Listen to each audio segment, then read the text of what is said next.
Is it on, honey? Is it on? Is this thing recording? Well, what's up, YouTube land, Twitter land, all the other lands across the land? God damn it, it's me, TS Madison, coming to you loud, live, and always and forever in color from the Outlaws podcast. Now, listen, what y'all got to know about me is I'm always and forever bringing you people iconic, legendary, groundbreakers, trailblazers, torch bearers. I'm always bringing you people that you need to be familiar with if you're not familiar with, but you need to be familiar. And if you are familiar with, we get naked here. We take off all of our clothes. Even though we leave them on, we take off all of our clothes and we have a good time with each other because I like to have conversations where I can sit down with people that I admire, that I love, that I revere, that I look up to, that I respect. But I just want to see how they are naked. Because everybody's seen me naked. I mean, I don't even see how y'all got y'all vision back, but you got it. Ladies and gentlemen, today I am joined by producer, director, writer, creator, trailblazer, torch bearer, innovator, Patrik-Ian Polk. Hello. Patrik, do you know I'm so happy to have you here on the show? I'm happy to have you here on the show. I think because you and I have our personal conversations, but I really don't get an opportunity to really flower you like I should. I need you to understand there's a segment of our show. It's called Talk Your Shit. And on this segment of the show, this is the time that you get the opportunity to talk your shit, tell us who you are, what you do, what you're proud of. And in this segment, I don't want you to be modest. I don't want no modesty. I don't want no humility. I don't want none of that. I don't want you listen to none of that shit that them motherfucking people done told you about. Oh, well, you black and gay and bi and whatever it is right there. Be humble. I don't want to hear none of that shit today. Because I want a motherfucker out there that's watching this show or listening to the show to know who you are, what you have done, how you have... that's the Transformer sound. How you have transformed the queer community and most importantly, the black queer community for a very, very long time. Because we know people like my good Judy Lee Daniels and Tyler Perry, like we know these names. Titans. We know the Titans, but you are part of that Titan legacy too. So please, in this moment, I need you to talk your shit. Who I'm sitting across from? No humble? I can't be humble? I don't want you. I don't want no humility. Fuck no that. humility? Okay. Fuck that. Well, my name is Patrik-Ian Polk, and I am the father of Black gay cinema. Ah! Come on, Daddy. Yes, right. And that's a title, it was given to me some years ago in a magazine article. And at first I used to laugh at it and think, oh, it's just a joke. It's a joke. But the older I get, I'm in my 50s now. Wow. Now I'm like, you know what? I will take that title because I have worked hard for it. 25 years ago, my very first film was released called Punks. It is the first Black gay feature film, American feature film. It is a Black gay waiting to exhale. In many ways, it's a precursor to the groundbreaking television series I created a few years later, Noah's Ark, which is celebrating its 20th anniversary this year. We've done 2 seasons of a TV show and now 2 feature films, including the most recent Noah's Ark, the movie, just released this summer. I've got other gay Black films, The Skinny, Blackbird. Did Blackbird? I did Blackbird. With Monique? With Monique. I wrote and directed. Oh, yeah. That was you? That was me. Shot in my hometown, Hattiesburg, Mississippi. You did Blackbird? Yes, I did. I was so mad at Monique for that. I'm sorry. I didn't want to step in, but I didn't know that you did Blackbird. Yeah. Oh, yeah. Yep. So I have made a career of making film and television projects that increase representation for the Black LGBTQ community. I worked on some very popular TV shows, Being Mary Jane. I wrote the 2-hour series finale of Being Mary Jane when she got married. I worked on The Shy with Lena Waithe, writer-producer. Obviously, I worked on P-Valley as co-executive producer and writer. Won an Image Award for P-Valley, my first Image Award out of 7 nominations. And was involved with creating and writing for gay characters on all of those shows. I introduced gay characters on Being Mary Jane. We introduced gay characters on The Chi. Obviously, we have Uncle Clifford and gay characters on P-Valley. So my entire career has been dedicated to this work. So I feel I have earned the title Father of Black Gay Cinema. Father of Black Gay Cinema. Oh, yeah. Well, you know, I didn't know that. See, and this is why it's important. And people, when you watch the show, The Outlaws, and when you listen to the podcast, it is important that I have that segment called Talk Your Shit, because even with all my knowing, I didn't know that. And I watched Blackbird. I was so mad at Monique about that. I wanted to tell her when she was here, like, girl, if I would have remembered that, and now I wish I could have had y'all together, because I was like, bitch, I ain't like you in Blackbird. But you created the Uncle Clifford. I did not. No. Get it wrong now. Okay. The wonderful, you wrote it. The legendary Katori Hall. Katori Hall, yes. Created P-Valley based on her play and the series. So she created Uncle Clifford. But, you know, Katori is also from the South. She's from, you know, Mississippi, North Mississippi and Memphis. And so we have that connection. And the show is set in Mississippi. So, of course, I was able to bring a lot of my Mississippi-isms to that show, and as well. So, you created Le Chance Devereux. Yes, you created Le Chance. I did. Alex and Le Chance. Yes. Thank you. Thank you. I said thank you because, you know, queer representation is something that's so important. I know that we're faced with so many things in the media with straights feeling like that it's when you get one character on a TV show that you know, oh, it's too much. It's an agenda. Oh God, they're trying to turn us. It's too much. Yeah. Oh God, help my vision because it's too much. Yes. We're looking at you, Snoop Dogg. Oh yeah, and others. Yeah, and others. Yes. Others, because his voice echoed many. Mm-hmm. Many that sat back and was like, yeah, I gotta watch, I gotta make sure, I gotta have. How am I gonna explain this to my children? Some babies have 2 mothers. What about the children? Story over. That's all you gotta say. What about the children?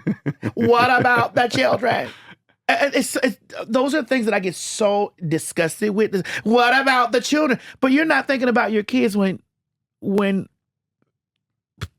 doing your daily activities, because your daily activities, you know, don't include us. Right. So the moment that something includes us, now it's not. Now you need safety for your kids, and black people.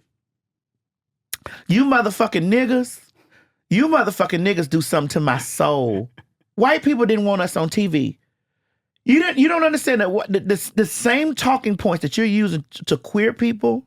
I'm talking to my colored folks that's gonna watch the show. The same talking points that you're using to your black queer children, your black queer siblings, your black queer people. Mm-hmm. White people were saying, how are we going to explain this nigger on TV? Mm-hmm. Yeah. So again, thank you. Thank you for pushing the needle. Thank you for pushing the mark. Thank you for doing that. Because if it wasn't for people like yourself, we'd be the Hattie McDaniel over there in the corner, sweeping up maybe she could sweep out the caboose. Yeah, you know. Yeah. Not only did you create iconic characters, you've created characters. You've written stories around characters who the straights pull from. Sure. Continuously pull from. Yeah. But yet they can't explain what we doing in the space. Right.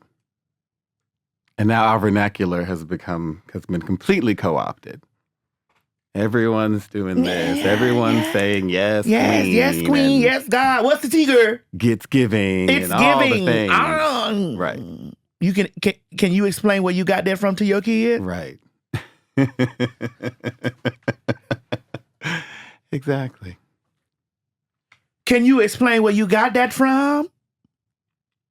Zesty, sassy. Right. Yeah. Can you explain to your kids where all of the vernacular comes from? Mm-hmm. Yep, it comes from us. Yeah. How did you get started? I grew up in Hattiesburg, Mississippi. Mm-hmm. Born in the 70s, just post-segregation. I went to we had like 11 elementary schools in my city, and I went to the first integrated one that happened to kind of be right by the railroad tracks that separated the black side of town and the white side of town. So that's where I came from. And, I always kind of, from a very young age, I knew that I was different. I figured out at some point, what my sexuality was. But I also knew instinctively this was something not to be shared, something to keep quiet, something that, you hope no one would kind of figure out. I remember when I you eventually kind of gravitate, like finds like, and you find your little queer clique. And we were terrified that anyone would clock us as gay. That was like the worst thing that could happen to you, is for someone to kind of accuse you or suspect that you were. And, that's kind of it's a common thing, I think, for gay people. We kind of have to hide who we are until we get to a place where we can feel safe to express that. And I remember when I left Mississippi, because I knew from a very young age I was not going to stay in Mississippi. I knew I was going to go to college somewhere far away. And I remember being on the airplane, flying out of Jackson, Mississippi, heading to Boston to start college. And I remember looking out the window as the city of Jackson got smaller and smaller. And I said to myself these literal words: when you set foot off this plane, every person that you meet from this day forward will know that you are gay. And that was it. And when I got off the plane, that's what I did. I didn't hide it. It was what it was. And, I always had this desire to tell stories. I was writing from a very young age, writing, stories in my little spiral notebooks. And then eventually my mother gave me Spike Lee's first book, She's Gotta Have It, where he talked about how he made that film, how he raised the money, how he used his grandmother's credit cards, how he went to film school at NYU. And that was the first time I could really put a name and a face and everything on this thing that I wanted to do. Okay, filmmaker, that's what I'm going to be. This is what I'm going to do. I'm going to follow Spike Lee's footsteps. So I went to film school, and I did my thing. And I didn't look back. And, I always wanted to tell stories that mattered to me. So that's why I told the stories that I told. It was a selfish kind of thing. I just wanted to see myself. I wanted to see my friends, people that I knew, because I knew our lives were rich and interesting and fun. And you didn't see that anywhere. You didn't see us anywhere in media at all. When I grew up, there was nothing gay. Blackbird was the first gay piece of artwork that I actually consumed as a freshman in college. I found this book on the shelf randomly because I could see black skin in the illustration on the spine, the only one. And it changed my life. It was this coming of age story about this young black gay boy. And then years later, I would make it into a movie starring Monique. But it was just important to me. These were the stories I wanted to tell. I feel like as an artist, you can tell any story, but if it doesn't mean something to you, then chances are it's not going to be very good. And so I just knew I was going to tell these stories by hook or by crook. You say by hook or by by hook crook? or by crook. And that is what it was going to be. So what has been like your biggest pushback in telling these stories? Like because as a producer, writer, director, how hard is it to actually get these stories out and get these stories in a mainstream place? How hard is it to make them see the vision? Jeffrey's at side. It's incredibly hard. And it's still hard. Punks happened. I went to graduate film school at USC in LA, top film school in the country. Then I started working. Mm-hmm. I got a job right out of film school. I was a young exec at MTV in the film division. We were making movies. So I was learning how movies got made inside the system. And after that, I went and got hired by Babyface and his wife, Tracy Edmonds, to work at their production company. And They knew you were gay? They knew that I was gay because Okay. I was open at that point. Okay. It was a wrap. And I had written the script for Punks, but I didn't expect that anybody would make this movie. But I knew I wanted to make films. So I was like, okay, you got to do something. So I was going to do a short film version of Punks. And I asked Babyface and Tracy for some of the money to make the movie. And they were kind of like, well, you say it's based on a feature, on a full length. Like, why not just make the whole movie? Like, it sounds funny. You know, and I was like, I don't have the money to make the movie. And they were like, well, I'm like, yeah, we'd rather just make the movie. So I was like, okay. So I gave them the script. They went on a vacation. I think they were cruising around Greece or something with the whole family. And I just thought, this is not going to happen. They're going to come back and be like, ain't no way we're making this gay ass shit. You know, Babyface could not be more mainstream Black America. And they came back and everyone had read the script. All the family members, the mother, the brother, the cousins, everyone read it. They loved it. They thought it was the funniest thing. And we made the movie. They paid for it. They produced it. And that's how Punks got made. So it really was about sort of rebels, you know, with vision and money to put behind that vision. Because that's all it takes. So really. the straights ain't always that bad. The straights are not always that bad. In fact, some of them are pretty damn good. Amazing. You know, and then, but here's the thing that happened. We got into Sundance, which it's a huge deal. Very few films get in, you know, and crickets. Oh. No distributors. Nobody wanted to pick up the film, you know, and that's kind of been a problem that has plagued the work that I've done is mainstream Hollywood just not giving us any play. Yeah. Not picking us up, not distributing us. So it's just always had to be this independent thing. So Punks was released independently.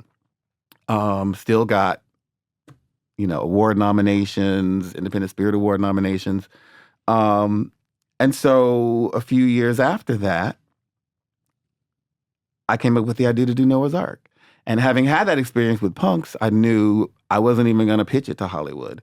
I was not going to waste my time knocking on doors because nobody's going to make this, which I intended to be even gayer than Punks. Because Punks, if you see Punks, it's tame. It's very, very tame. There's like one little kiss at the end. There was all the controversy. But when I said I'm going to do Noah's Ark, like, I'm not tamping anything down. I've got to do this independently anyway. So I might as well literally go balls to the wall. So from the beginning, from the first scene, it's going to be on and popping. I want you to hold that thought. I don't want to cut you because it's burning in the front of my head. How much did it cost? Which? Punks. Back then, about $750,000. Oh. Yeah. Yeah, because you're going to have some young listeners out there that are thinking like, well, I want to do what you did. Well, I will tell you.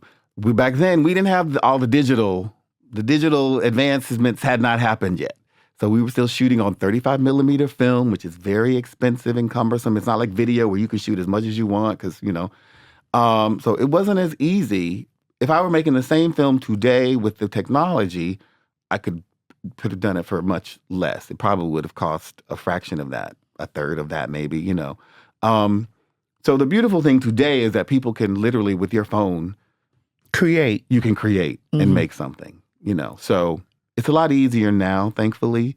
But back then, there was nothing. So your first project was $750,000, and it got really good independent reviews and awards and stuff like that. But nobody wanted to put their hands on it. None of the mainstream distributors would bought it or picked it up or released it. No. So did you guys make any of that money back? Very little. But I think ultimately for them, it was about, you know, they were mavericks, you know, soul food. And they were really like maverick producers in Hollywood. They had this big success and Babyface had this big success in music. And Tracy had the vision, you know, to start this film company and start making Black films. And so I think ultimately, no, it didn't make that money back, but you know, but it's an important film. It didn't make the money back, but it made the impact that it needed to catapult you into the next project. Yes. Which did become a cult classic. Not just a cult classic, but it started to, it brought, I think Punks was the womb that gave birth to Noah's Ark. Mm-hmm. You know what I'm saying?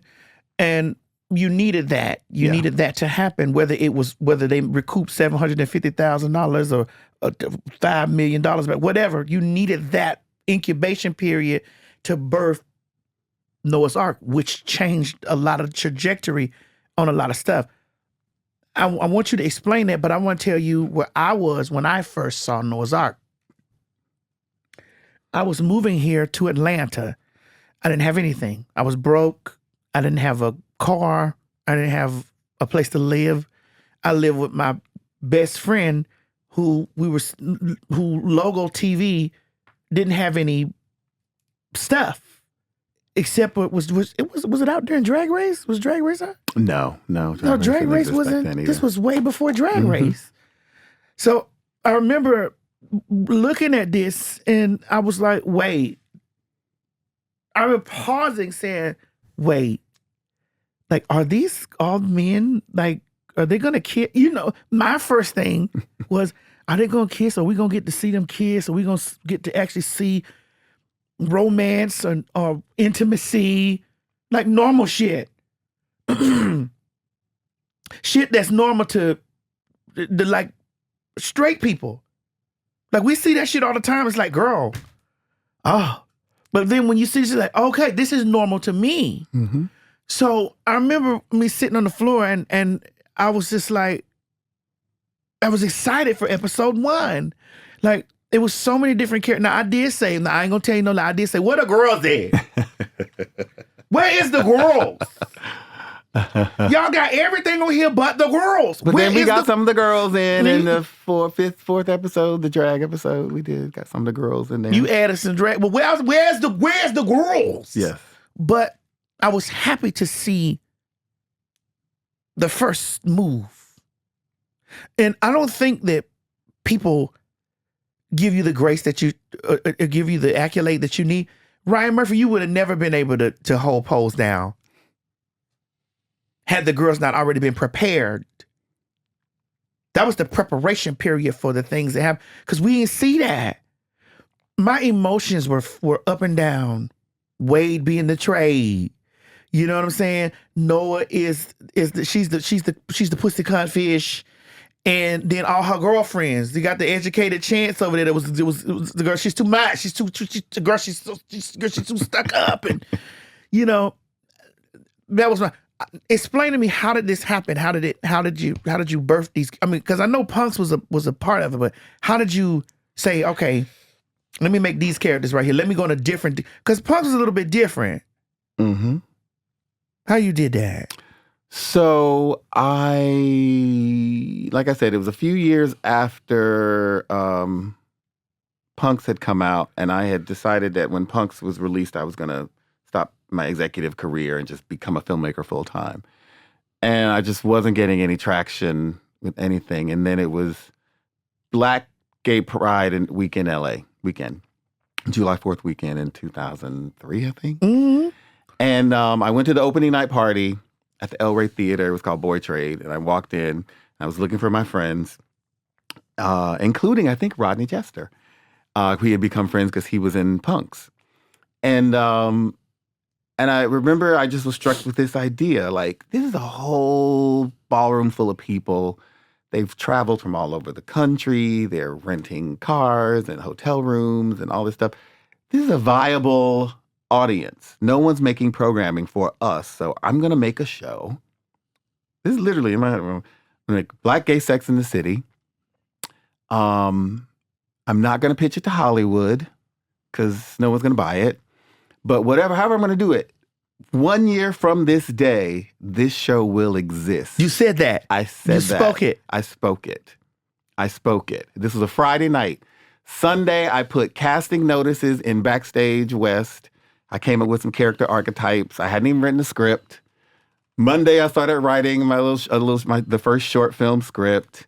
We cast it. A friend of mine was working. Rodney was working at a dance agency. We used their offices to cast it. Saw about 80 different actors. And I just started putting this thing together with no money. We shot the first short film. We shot in my apartment.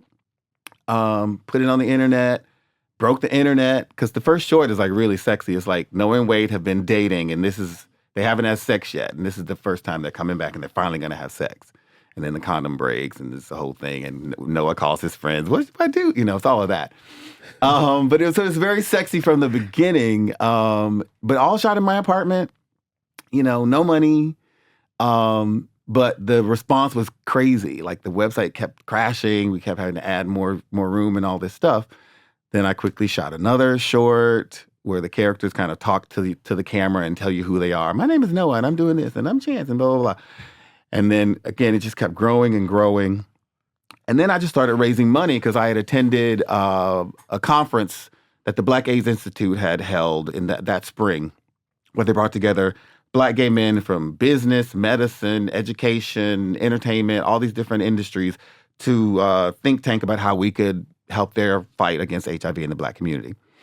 So I just had this experience of meeting all these successful Black gay men that I didn't really realize there was this network of people that had money and all this stuff. And so I wrote to that mailing list. I hit up those. I got 18 different people to donate money. I raised about $90,000 and shot the whole Noah's Ark pilot. And in April of the next year, we premiered the pilot. So I actually beat my 1-year deadline by about 2 or 3 months. So there's a thing that I have that I stick by. I don't know when, I don't know how, but I know. And in knowing, you have to say that this is going to transpire. I'm going to do this. And what I'm learning about, because I manifest a lot of things, but what I'm learning about working in manifestations, you got to end it with now, or you got to end it with a date. By 2027, my net worth is going to be $30 million. I'm saying that straight up. I've been saying that by 2027, my net worth is going to be $30 million. I don't know when, I don't know how, but I know that's what it's going to be. But you didn't just know, you put action to it. You said, okay, I know it's going to be this, but I know it ain't going to just fall out the fucking sky. So I got to get people with me we going to shoot the shit for free. We're going to use my apartment. We're going to pitch it to whatever. Fuck Hollywood. Fuck it. I'm going to go do this shit on my own. Mm-hmm. So many people that are successful, from Lee Daniels, Tyler Perry, like so many of the titans that are successful have that same movement. Like, yeah. I'm not finna ask nobody to give me a motherfucking thing. Mm-hmm. I'm gonna say what it's gonna be, and then I'm gonna move in a direction for it to be that, because I've seen it. So how did Logo get it? So you're absolutely right. Like, you really do have to you kind of have to know. And I don't know where this came from. I attribute to my mother kind of raising me, indulging my curiosities and whims when I came home at 6 and wanted to play the cello because my little best friend in school was this little white girl whose father was a doctor. And every Tuesday and Thursday, she went off to music lessons. And I came home saying I wanted to play the cello. My mother didn't say, nigga, what? Yeah. You better take your ass in that. No. We went to the music store and she got a cello for however much a month she had to pay for it. And so I had this sense that I could do what I wanted to do, and I had the brains to kind of, do it. But it's important that you have to be clear about what you want to do. I'm listening now to Mariah Carey's autobiography. If you have not, get the audiobook. It is fucking-credible. But the one thing that she's so clear about is she always knew, and she was always very focused about where she was going. All the turmoil and poverty and everything that she experienced as a child, she was always clear about where she was going. It is so important. What happened is we started screenings all over the country. Black gay prides, gay film festivals, Human Rights Campaign. I was working with this publicist, Jasmine Canick, the wonderful Black lesbian political activist in LA. She's amazing. Shout out to Jasmine. I don't think it would have happened without her. She was in talks with HRC, Human Rights Campaign, the wealthiest gay organization in the country, holding their feet to the fire because they were being criticized for not doing anything with the Black gay community. And so she guilted those white people into sponsoring a 22-city tour where myself and cast members, we went all over the country. Like I said, screening. So thousands of people were seeing this thing. We started getting press. Next thing I knew, I get a phone call. MTV was launching this new gay network. And so I get a call from Logo. We're reading about this show. We wanna meet. And I met, and they were like, we want to do it. We don't have the money. They didn't have the money to develop because it costs a lot of money and time to develop, but I'd already created the show.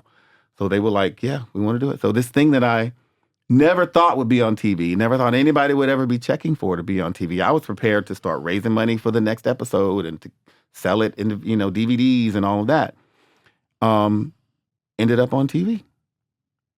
So it's a real testament to like really following your dreams, being clear about your purpose, and the world will catch up. Yeah. You sit in the presence of a person that's the entirety of my life. Yeah. Be your authentic self. Show up as who you are. Do the work. Yeah. That's the entirety of my whole life. Like nobody you can't cage me. I am a wild bird. You can't put me in a cage, and you can't tell me I can't fly in this airspace over here. Bitch, you're crazy. Yep. It's air. Why I can't fly over there? Mm-hmm. Exactly. My favorite word is no. Yeah. Tell me no. Yeah. I'm the best lateral thinker. If I hit a brick wall, I'm going to figure out left or right. I'm going to figure out a way to make it happen. You left or right? Oh, I'm going through this bitch. Right. Whitney Houston has a song on her Just Whitney album, Tell Me No, and I'll show you I can. So tell me no, I'll show you I can. Yeah. I'm a Whitney fan. Oh, honey. I heard you screaming right. I was like, yes. Oh, I love it. I'm the Whitney, the original. Yeah. Yeah. Stop it. But because we have so many ideas and so many things that I never shoot down. Like my team, my people around me, like, we need to do this. I don't never shoot it down. I'm like, girl, let's do it. Mm-hmm. Shit, we ain't got no money. We don't got no money. You sitting here on the Outlaws podcast. This podcast was pitched so many different ways as a TV show. Everybody's like, we're gonna get a Golden Globe. Watch it. Watch us. We're gonna get a Golden Globe. I don't know when, I don't know how, but I know we're gonna get an award. Because when people come here and they sit, they get naked, they're comfortable here. They're comfortable with talking their shit. They're comfortable with telling me their ups and downs. They're comfortable with telling me the shit that's happened that they don't tell nobody else. Mm-hmm. Because I'm telling you, I done had some fucked up shit happen to me. I'm still having fucked up stuff happen to me, but ain't nobody gonna stop me. Right. So you just recently released Noah's Ark, the movie, again. And I'm in that movie. Yes, you are. Lady Genevieve, that's me. But you released this movie, because I remember you did Jump in the Broom. Mm-hmm. And I remember going down there to the little theater in Atlanta when you first released it in Atlanta. My star was still was growing. I remember us piling up in there, and all of us we were so emotional, like, because we were so happy to see it come back. And how many seasons did you have on 4? 2, just 2. 2? Mm-hmm. 2 seasons on Logo. Yeah. Why did it seem like 4? I guess because there was nothing else like it. But yeah, we only had 2 seasons. It was so good. Like the tears, the soundtrack. Like Tidra Moses is on that. Yes. And I love Tidra Moses. That's my girl. I'm going to have her on here too. I love her. You should. We ran into her. We were promoting. We were on the Image Awards red carpet. And Tidra was there, or BET Awards, I think. And Tidra, we ran into her on the red carpet, and she was like, oh my God, my being in Noah's Ark has I have so many fans because of Noah's Ark. Me back to the, you know what I'm saying? I love to go. Yeah. Mm-hmm. Oh my God. So what is your biggest, I know you got all these triumphs. What is something that you regret in any of this? And it's okay if you say nothing. No, there's always some regrets. You have general regrets. Like, I know you could always have worked harder. You could always have done more and pushed and done this. But I think, if I have any regrets, probably my worst experience creatively. Fine, you want it, Maddie? I do. That's it. Come on. The Skinny. And I watched it recently because there was a screening we did a screening in Provincetown I went to and I was booked to do, and I hadn't seen it in a while. I was like, fuck, this movie's actually really good. It's actually kind of like, I think it might even be my best one out of all of these, maybe. But personally, it was a tumultuous time for me. And so there's some things I'm not necessarily as proud of with that movie specifically. I made it after the Noah's Ark movie came out, Jumping the Broom, and it was a big hit, surprise hit. Logo had agreed to do the movie, I think, as a consolation because they knew they were canceling the show prematurely, but they didn't have the budgets to keep making scripted TV. So they were just going to make this movie to placate the fans, and it blew up. It was #1 on the independent box office, 3 Image Award nominations, Best Film, Writer, Director, all this stuff. Won the GLAAD Award for Best Film. So they were like, oh, let's develop something new. Let's do a spinoff. Noah and Wade moved. I said, okay, Noah and Wade moved to New York. Spent a year working on this, and then they were like, oh, we still don't have the budget. We're not going to do scripted. So I was like, fuck Hollywood yet again. Here we go. What am I going to do? So I had saved some money from the show, and I used that money. I quickly wrote The Skinny, and I was going to make this film. But I didn't have enough money to shoot the whole film. I only had enough money to shoot for 3 days. And it was Gay Pride weekend in New York. And I knew I had Gay Men's Health Crisis. I could shoot in their offices because I knew the head of that. I could shoot on their float in the parade. I could shoot at Harlem Pride. So we were going to film for 3 days, all this great stuff. And then I put this clip together and went to Logo and said, will you guys pre-buy the TV window for this so I can finish this film? You know what I can do. You see my work. And they said, okay, we'll do it. And we were only down for like maybe 4 days, and then we came back and we finished the film. But personally, it was just so hard because it was all my money. It was all my time. I was doing everything. I was producing it. I wrote it. I wrote the music. I did the soundtrack. I sang all the songs. It was like a lot. And then personally, there was just some personal dramas because I had a personal relationship with someone in the film that I won't go into that further complicated things. And it's just, so some of the stuff, business-wise, I'm not necessarily as proud of, because we couldn't necessarily pay everybody what we were supposed to pay them and stuff like that. And it's an unfortunate side effect sometimes of doing this independent, work where you don't have big support behind you and you just kind of make it work however you can. And you kind of hope that all the artists involved will appreciate the situation. But at the same time, so it's a time that I look back on not as fondly because of that. I tell y'all hoes about letting men come in there and fuck up the thing. You got to take men out of your situation and stay focused. Now, you ain't even had to tell me the whole thing was going on. When you told me it was a nigga somewhere in that bitch, keep them niggas at your business. Listen, I'm not villainizing anyone. We all make choices and stuff. Listen, love is hard sometimes. Love is hard. That movie almost sent me to the loony bin. I almost went crazy after that movie. Because it was a part of you. Yeah. Which brings me to the last segment of my show. It's called Ban It, Bitch. Yes. Let's do it. It's time for my favorite segment, Ban It, Bitch. Some people are out here banning drag shows, LGBTQ plus books, and even our very existence, but we're flipping the script. Now, what's something you would ban if you ran the world? Here's how it works. We each get 1 minute to make our case for what needs to go. Let me kick it off to show you how it's done. My name is TS Madison, and if I ran the world, I would ban relationships on set. I would ban motherfucking getting your heart chakra and your heart, asshole, dick, booty, everything that you use is leave that shit to the side until the project is done. And even after the project is finished, put that shit to the side. I want y'all hoes to stop putting these niggas to the center of your life because they will fuck up the thing. I ban any motherfucking any goddamn relationship, anything. Have sex with that bitch, absorb his energy, and put that shit into work and throw that nigga outside.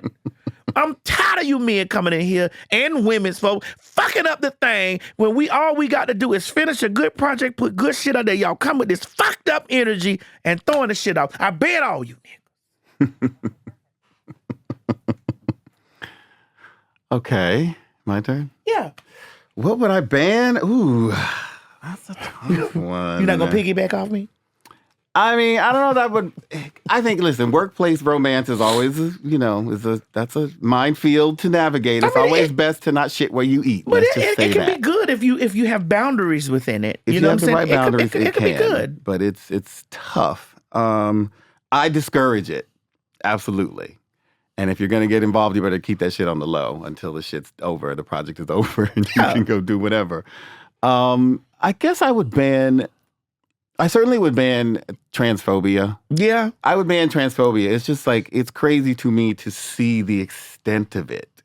And it's for such a small community to be ganged up on like this is just so unfortunate.